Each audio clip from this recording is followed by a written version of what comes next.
नमस्कार दोस्तों, कैसे हैं आप सब। दोस्तों आजकल किसी भी फैमिली कोर्ट में जाके देख लो, डिवोर्स या फिर फैमिली डिस्प्यूट को लेकर कोर्ट भरे पड़े हैं। सालों तक मुकदमे चलते हैं और जब पूरी उम्र तकरीबन गुजर जाती है तब उनके फैसले आते हैं। हालांकि तब तक उन केसेस के फैसले आने का कोई खास मतलब नहीं बचता, कोई मकसद नहीं रह जाता। फैमिली डिस्प्यूट इस हद तक आगे बढ़ चुके हैं कि अगर आप आत्महत्या के आंकड़े उठा के देख लें तो अकेले फैमिली डिस्प्यूट्स की वजह से महिलाओं से ज़्यादा पुरुष आत्महत्या कर रहे हैं और ये सिलसिला काफ़ी पहले शुरू हो चुका है। साल 2014 तक के नेशनल क्राइम रिकॉर्ड ब्यूरो के आंकड़ों पर अगर नज़र डालें तो लगभग 60,000 शादीशुदा पुरुषों ने आत्महत्या की थी। वहीं महिलाओं का ये आंकड़ा केवल 27,000 था।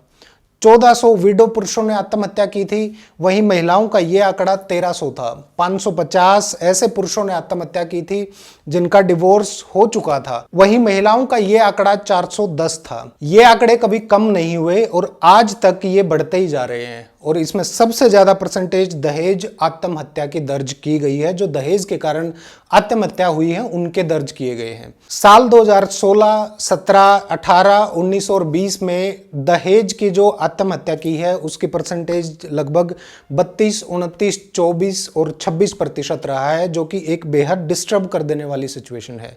मैं यहाँ पर खाली पुरुषों का पक्ष नहीं ले रहा हूँ, महिलाओं के लिए भी ये परिस्थिति उतनी ही चिंताजनक है। बस फर्क इतना है कि कहीं पुरुष किसी न किसी लालच के कारण अपनी और जीवन साथी की जिंदगी बर्बाद कर देता है तो कहीं महिला पूरे घर का सर्वनाश कर देती है।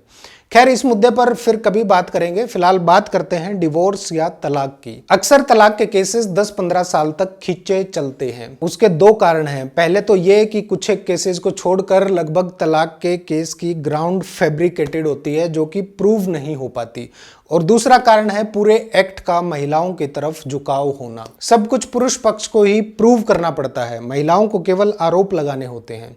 मेरे हिसाब से आज के समय में इस कानून के तहत दोनों पक्षों पर बराबर की जिम्मेदारी डालनी चाहिए और एक फेयर इन्वेस्टिगेशन होनी चाहिए जिसमें झूठ बोलने वाले पक्ष पर आईपीसी के तहत कार्रवाई की जाए। सबसे जरूरी और सबसे अहम बात पर आते हैं कि तलाक के अलावा और क्या ऑप्शन होते हैं ऐसे केसेस में। तलाक के अलावा एक और ऑप्शन है ऐसे महिला और पुरुषों के पास जो डिवोर्स चाहते हैं, और वो है न्यायिक पृथकीकरण यानी जुडिशियल सेपरेशन। आज की इस वीडियो में मैं जुडिशियल सेपरेशन के बारे में पूरी डिटेल से बताऊंगा। जुडिशियल सेपरेशन क्या होता है, किस ग्राउंड पर होता है, किस किस केस में जुडिशियल सेपरेशन लेना चाहिए। सबसे पहले जानते हैं कि जुडिशियल सेपरेशन आखिर होता क्या है। Judicial separation Hindu marriage act के लागू होने से पहले और बाद में होने वाली शादी दोनों पर ही इक्वल लागू होता है। हस्बैंड और वाइफ दोनों इस एक्ट के तहत रिलीफ ले सकते हैं। दोनों ही जुडिशियल सेपरेशन के लिए सक्षम कोर्ट में पिटीशन प्रेजेंट कर सकते हैं। जुडिशियल सेपरेशन का अर्थ है termination of the rights of husband and wife to live together by a court of competent jurisdiction, यानी सक्षम अक्षेत्राधिकार वाले न्यायालय द्वारा पति पत्नी के साथ साथ रहने के अधिकार को समाप्त करना।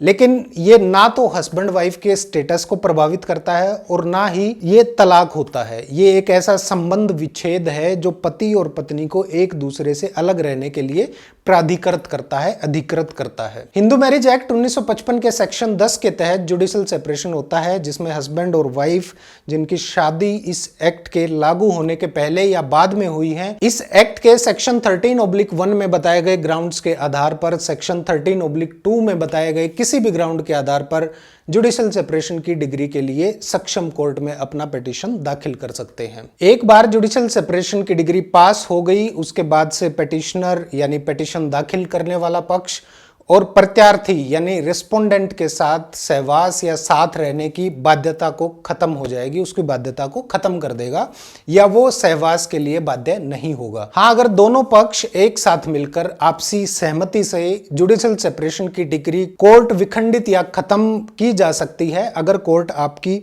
दी गई स्टेटमेंट से सेटिस्फाइड है और कोर्ट को लगता है कि स्टेटमेंट सच्ची और बिना किसी दबाव के दी गई है। कई लोगों के मन में जुडिशियल सेपरेशन को लेकर कई तरह के सवाल उठ रहे होंगे, लेकिन सबसे पहले आपको जुडिशियल सेपरेशन के कॉन्सेप्ट को समझने की जरूरत है। इसके पीछे की अवधारणा को जानने की जरूरत है कि आखिर क्यों जुडिशियल सेपरेशन की जरूरत महसूस की गई। जैसा कि मैंने पहले बता दिया है कि जुडिशल सेपरेशन का मतलब है पति और पत्नी का कानूनी रूप से अलग हो जाना, ना कि तलाक होना। जुडिशल सेपरेशन के पीछे अवधारणा है दोनों पक्षों को आत्म विश्लेषण के लिए कुछ समय देना और अपनी शादीशुदा जीवन में चल रही प्रॉब्लम्स को समझने का, उनको सुलझाने का।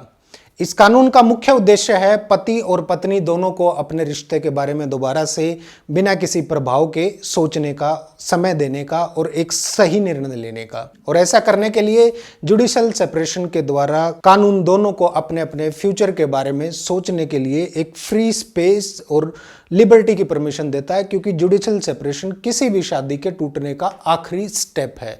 इसलिए सोच समझकर निर्णय लेने का समय इस कानून के माध्यम से दिया जाता है। आसान शब्दों में समझे तो हिंदू मैरिज एक्ट 1955 का सेक्शन 10 पति और पत्नी दोनों को जुडिशल सेपरेशन का रिलीफ प्रदान करता है और पति पत्नी दोनों सेक्शन 10 के तहत याचिका दायर करके जुडिशल सेपरेशन के रिलीफ के लिए दावा कर सकते हैं। और एक बार आदेश पारित हो जाने के बाद वो सहवास या साथ रहने के लिए बाध्य नहीं होंगे।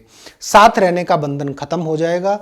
हस्बैंड या वाइफ दोनों में से जो भी एक दूसरे से आहत हैं वो हिंदू विवाह अधिनियम 1955 के तहत सेक्शन 10 के तहत जुडिशल सेपरेशन के लिए याचिका दायर कर सकते हैं। अगर बात करें जुडिशल सेपरेशन के लिए पिटीशन कहां फाइल करना है, तो हिंदू मैरिज एक्ट 1955 के सेक्शन 10 के तहत आप अपने डिस्ट्रिक्ट कोर्ट में फाइल कर सकते हैं जहां पर आपकी शादी हुई है या विवाह रचाया गया है। जहां याचिकाकर्ता ने याचिका दायर की है, प्रतिवादी उस अदालत के जुडिक्शन में निवास करता हो जहां पति पत्नी पिटीशन फाइल करने से पहले एक पर्टिकुलर पीरियड तक साथ रहे हों। कोड ऑफ सिविल प्रोसीजर 1973 के ऑर्डर नंबर 7 के रूल नंबर 1 के तहत आपको शादी का स्थान और तारीख, व्यक्ति का हिंदू होना जरूरी है, दोनों पक्षों का नाम, स्थिति और पता, बच्चे अगर हैं तो उनके नाम, जन्मतिथि और लिंग। जुडिशल सेपरेशन का पिटीशन दाखिल करने से पहले अगर कोई मुकदमा है तो उसकी सभी डिटेल्स और जुडिशल सेपरेशन के लिए बताए गए ग्राउंड्स और एविडेंस को भी प्रूव करना पड़ेगा। ग्राउंड्स ऑफ जुडिशल सेपरेशन या जुडिशल सेपरेशन के आधार की बात करें तो उसके लिए भी तकरीबन वही आधार होते हैं जो डिवोर्स के लिए होते हैं, जैसे अडल्ट्री, क्रुएल्टी, अभित्याग, धर्म परिवर्तन, कोई मानसिक विकृति होना, कोड या कोई रतिजन्य रोग का होना, संसार परित्याग कर देना या फिर प्री अज्यूम्ड डेथ। इन ग्राउंड्स पर आप जुडिशल सेपरेशन के लिए पिटीशन फाइल कर सकते हैं।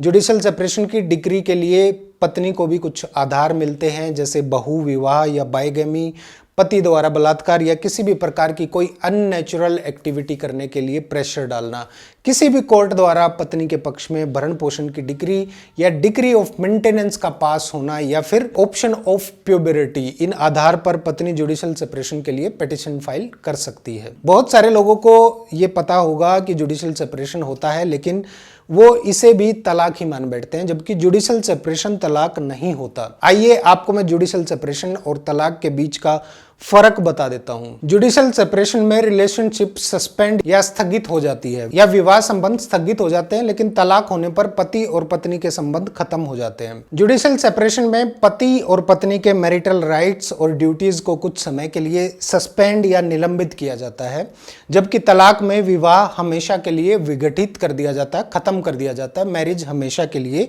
डिसॉल्व हो जाती है। जुडिशल सेपरेशन के दौरान दूसरी शादी नहीं की जा सकती, जबकि तलाक के बाद पक्षकारों को दूसरा विवाह करने का अधिकार मिल जाता है और दोनों पक्षकार दूसरा विवाह करने के लिए स्वतंत्र होते हैं। जुडिशल सेपरेशन के दौरान दोनों पक्षकारों की हैसियत पति पत्नी की ही रहती है, लेकिन तलाक के बाद पक्षकार पति पत्नी नहीं रहते हैं।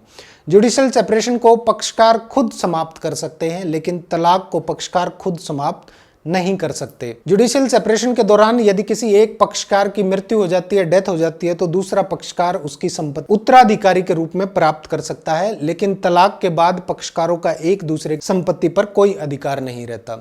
जुडिशल सेपरेशन के लिए याचिका शादी के बाद किसी भी समय दायर की जा सकती है, लेकिन तलाक के लिए शादी के 1 वर्ष बाद ही याचिका दायर की जा सकती है।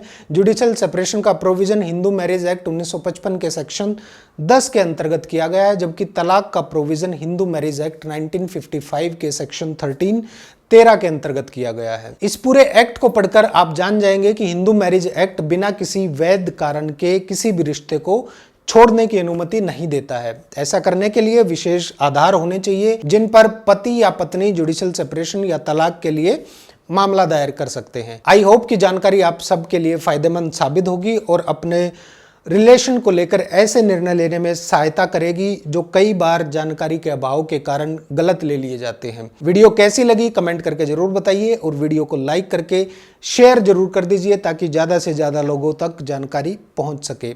नमस्कार।